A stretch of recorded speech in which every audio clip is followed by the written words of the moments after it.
है बिलखता है। उस टाइम माँ बाप क्या समझा रहे होते हैं बच्चे को, पढ़ लेते मेरे बापू मेरे को अच्छी नौकरी, यानी बचपन से लेकर 55 तक उसके सॉफ्टवेयर में क्या डाला जाता है तिवारी जी? नौकरी।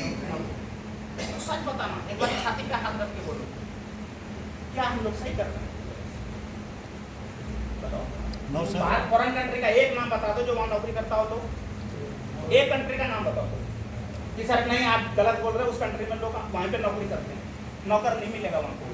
नौकरी करते हैं इंडिया वाला जाके, पढ़ लिख के चलो जी विदेश में जाके नौकरी करेंगे, है ना? तो नौकरी में चलिए, अब नौकरी में देखते हैं नौकरी में क्या क्या बेनिफिट है। अब सबसे पहले ऊपर लिखा हुआ मनी फ्रीडम नो होना चाहिए ना। अगर मैं इंजीनियर हूँ, मेरी औकात नहीं है कि मैं सैलरी अपनी मर्जी से ले लूँ, मार्केट में फिक्स है, दलाल बैठा है 50,000, कोई ड्राइवर है 20,000, अपनी मर्जी का नहीं, आपकी क्वालिटी की, आपकी टैलेंट की सैलरी फिक्स है। टाइम फ्रीडम है क्या? सिक्योरिटी फॉर जनरेशन है क्या? सिक्योरिटी फॉर जनरेशन का मतलब क्या? अगर आपने कंपनी को ज्वाइन किया, किसी मालिक को 30 साल आपने नौकरी किया, भगवान ना करे कल इस दुनिया से वो बंदा चला जाए, कितने महीने का सैलरी आएगी? अच्छा कायदे से आना चाहिए कि नहीं आना चाहिए? भाई पूरी अगर उम्र मैंने आपके साथ बिताया और मैं अगर इस दुनिया से चला जाऊँ, मेरे बच्चे कैसे पलेंगे भाई? तो वो आम जिंदगी में सिक्योरिटी फॉर जनरेशन बिल्कुल नहीं है। पोजीशन क्या होता है? हैंड टू माउथ, काम करोगे तो पैसा आएगा, नहीं तो अच्छा। बहुत सारे लोगों से मैं मिलता हूँ, मैं बाहर जाता घूमता हूँ, तो अभी एमपी में एक गुप्ता जी से मिला, तो कह रहा सर मेरे लिए ये काम नहीं है, मेरा बहुत बड़ा एम्पायर खड़ा है। तो मैंने क्या एम्पायर है मुझे बता दो। कह रहा मेरा कपड़े का शोरूम है, 2 शोरूम है। मैंने कितना लगाया? कह रहा 5 करोड़। तो मैंने कहा माफी चाहता हूँ सर, आज के बाद इसको बिजनेस मत करो। चिढ़ गया। कह रहा आपने कभी जिंदगी में 5 करोड़ देखा है? तो मैंने कहा माफी चाहता हूँ, 5 करोड़ तो खैर नहीं देखा, लेकिन देखने वाला हूँ। और आपने जो ये बात बोला ना, ये आप बोलना आगे से कि सर मैं अपना खुद का नौकर हूँ, किसी के पास नौकरी करने के लिए नहीं जाता हूँ, और ये बिजनेस मत बोलना। मैंने कहा गर्म हो जाए, क्या करेंगे? गर्म हो गया तो मैंने कहा माफी चाहूंगा, कल से अगर कोई पूछे कि आपका बिजनेस कितने में खड़ा है ये, तो बोलना 20 करोड़। कितना? 20 करोड़। कितना बोलना? सिर्फ 20 करोड़। तो मैंने कहा समझ लेना 20 करोड़ में आपने ये दोनों शोरूम फिट है, बिल्कुल माल डली है। अच्छा कल शटर बंद, पैसा आएगा? नो।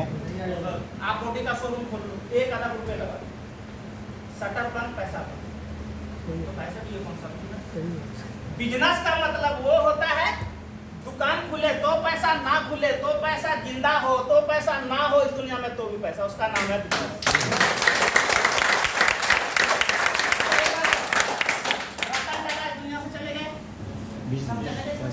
Yes yes. खत्म हो गया भाई साहब। जब तक ये धरती रहेगी ना, टाटा नहीं जाने वाला, कहीं जाने क्यों? उन्होंने ऐसा काम कर दिया। हमारे यहाँ एक बुजुर्ग मर के चला गया, कुछ नहीं करता, तो साला चला गया दुनिया से, कोई था कुछ नहीं किया हमारे। तो हम लोग कौन सी गिनती में आने वाले हैं? माला टांगने में सिर्फ, या भोग लगाने वाले में? भोग लगाने वाले। बनियों के घर में देखता हूँ भाई साहब, पहले वो दादाजी को भोग लगता है, उसके बाद बच्चों को खाना देते हैं। कहता लड्डू गोपाल को साइड में रखो, भैया लड्डू गोपाल तो है ही, लेकिन जिन्होंने मुझे दाना दे गया ना, उसके लिए पहले पूजा करो। तो हम लोग किस गिनती में आने वाले हैं? तो क्यों नहीं नेटवर्क बनाया और अपना भी यहाँ से बड़ा जलवा करने वाले हैं? ठीक है चलिए, तो पोजीशन मैंने बता दिया। नौकरी में स्टेटस क्या होता है? Follow the boss. आपका नौकरी ना का कर, आप ऐश्वर्या रहे, कोई फर्क नहीं पड़ता, 12 घंटे की ड्यूटी देना है, ठीक है, प्लस छोटी जिंदगी, ठीक है, ऐसे होता है ना। उसके बाद नीचे बहुत प्यारी सी बात लिखी है, job can fulfil only basic need not. नौकरी कभी आपको भूखे मरने नहीं देंगे, बहुत बड़ा कुछ करने नहीं दे। ठीक है। सबसे बड़ा पैसा अगर कमाना है तो आम जिंदगी की बात कर लेते हैं। कहाँ जाते हैं लोग? बिजनेस, ट्रेडिशनल बिजनेस, ठीक है। कहाँ जाते हैं? Traditional business. अब ट्रेडिशनल बिजनेस में आते हैं, अगर आपको 1000 कमाना है तो लाखों इन्वेस्ट करना पड़ेगा, और लाखों कमाना है तो करोड़ों इन्वेस्ट करना पड़ेगा। यानी आपको पहले रिस्क लेना पड़ेगा, उसके बाद पैसा कमाते हैं। एक शोरूम, अगर मान लीजिए होटल में हम लोग हैं, ये होटल है, इस होटल में करोड़ों रुपए लगा है पहले, उसके बाद ये बैठा है, उसके बाद पैसा आ रहा है। ऐसा तो नहीं हुआ ना पहले कस्टमर से पैसा इकट्ठा किया, यानी पहले रिस्क लिया। तो अब क्या होता है ट्रेडिशनल बिजनेस में, यहाँ क्या हो जाता है, हाई इन्वेस्टमेंट कैपिटल में हो गया, सेकंड नंबर पे हो गया रिस्क फैक्टर, आपको रिस्क लेना पड़ेगा। ठीक है, अब रिस्क में बहुत सारी चीजें होती है। आपने कोई अगर शोरूम खोला, आग लग सकती है, लॉस हो सकता है, चोरी हो सकती है। उसके बाद ओवरहेड, अगर आपने लोन लेके बिजनेस को किया है तो वो भी लायबिलिटी आपके ऊपर है, बिजनेस आपका चले या ना चले। लिमिट, इसको कोई भी काम अगर करते हैं तो एक दायरा हो कि कहाँ कितना चलेगा, क्योंकि हर लाइन में कंपटीशन है। ठीक है, उसके बाद नीचे लिखा है इंसेंटिव फीचर, यानी आपने कोई पोल्यूशन से रिलेटेड अगर बिजनेस किया या फैक्ट्री डाल दी तो दिल्ली सरकार का नोटिस आ जाती है कभी, किसी भी मान ली ये भारत सरकार का आदेश है, ये पोल्यूशन का काम रेजिडेंसी एरिया में नहीं चलेगा, इसको दिल्ली से बाहर ले। ऐसा पहले हुआ कि नहीं हुआ? अरे सर ऐसा हुआ कि नहीं हमारे दिल्ली में? बहुत सारे लोगों ने सुसाइड किया कि नहीं किया, बताओ मुझे।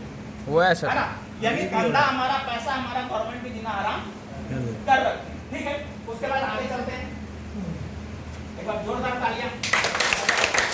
का मतलब ये है कि आपके पास ऐसा कोई रास्ता है जहां से पैसा भी है, टाइम फ्रीडम भी, मतलब हर